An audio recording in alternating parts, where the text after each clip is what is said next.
Kenapa ada orang 40 nampak 20 tapi ada yang 20 nampak macam 40? Takut tersilap ke apa sebab muka matang sangat? Penuaan sel berlaku bila kolagen makin berkurang, hormon tak stabil dan sel tak renew dengan cantik. Ini dipengaruhi oleh gaya hidup, makanan, stres dan hormon. Apa yang cepatkan penuaan sel? Gula berlebihan, makanan ultra proses dan tinggi trans fat, merokok dan kurang tidur, hormon tak stabil. Contoh, estrogen atau insulin resistance. Tapi kenapa penting jaga semua ni? Sel kulit, sel telur, sel sperma semua dari sistem yang sama.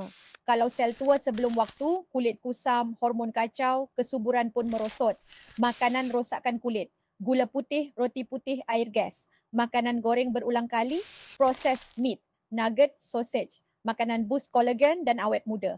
Bone broth, buah beri, blueberry, strawberry, salmon, avocado, sayur hijau. Saya Dr. Raihana, Certified Anti-Aging and Fertility Expert. Kalau nak tahu cara reset penuaan sel dan hormon dari rumah, amal FRT setiap pagi. Subscribe protokol Dr. Rai, anda akan belajar cara awet muda dan subur sekali. Komen umur awak sekarang dan jujur, muka rasa macam umur berapa?